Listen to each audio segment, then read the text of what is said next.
world of the memes. Jenny Horn checking in with us on AMC's latest refinancing plan, which they outlined yesterday. Stock's been kind of volatile, down. Some of this stuff is kind of complicated. Jenny, take us through it with the kind of big picture in mind. So I saw CEO Adam Aron tweet this out and had several tweets about this. So I knew this was going to be a good story, although initially it was higher, I mean this morning, and then obviously lower now in the session. But I do think that when it comes to AMC, you have to be able to separate the hype trade around what is actually occurring at the company. And this is objectively good news. I mean, they have a debt issue. They've been trying to pay down that debt now for several years, but their only way to be profitable is if they get rid of some of this debt. And of course, paying off your debt is not cheap. So that's going to weigh on profitability for some time. But this is at least a step in the right direction. We did see that overall they did reach an agreement with creditors this week. CEO Adam Aron did say it's the biggest news AMC has made in years. So we did see that there's been a lot of headlines coming over the last several months that have suggested that they're going to have trouble repaying their debt and that movie theater attendance is not what it once was.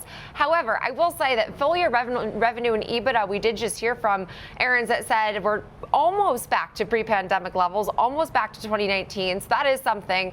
And he did say that he's been quoted over and over and over again saying that he thought it was inconceivable that we would be taking steps to assure AMC's future. And that's exactly what they did yesterday. So this refinancing agreement with lenders does extend their debt maturities and give the company an opportunity to reduce its debt through the conversion of exchangeable notes into equity.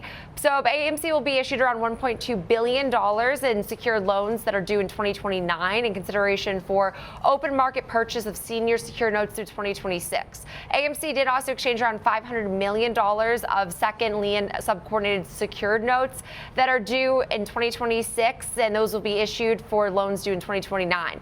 He says this, he cannot put into words how important it is that they extend their debt maturities from 2026 to 2029. It gives them years and years of breathing room. So, years and years? What do I had 3 years. That's not hard. They got 3 extra years. Yeah. And stocks at $2.50.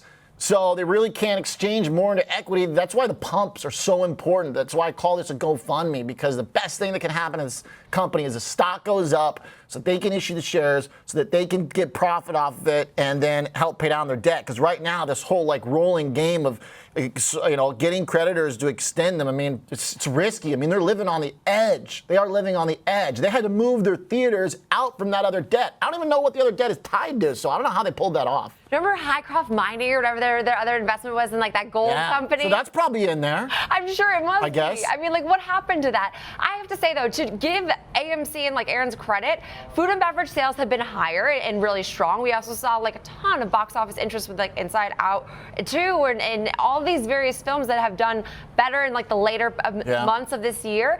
Also, we do have Avatar 3 coming out next year. I thought they did. What? So they filmed I can't wait. They just do Avatar 3, or that was 2? But they filmed, I think, the 2 and 3 and maybe even a 4th all together. So then it gets released 2025 or 2026. So that's apparently years and years away, according to Adam Aron. Yeah, years and years. I mean, I go to movie theaters. They're not empty, so I guess it is. They're still below COVID levels, though, pre-COVID. And I don't know if they'll ever be what they were when I was growing up, but they're definitely not empty. And I mean, I'll go on a Tuesday, Wednesday night. There's definitely people there. So it's frustrating when you look at the stock and think, why does it trade like this company is going bankrupt? Well, they've got, because they still have a ton of debt. But improving. Forward. Yeah, agreed, for sure.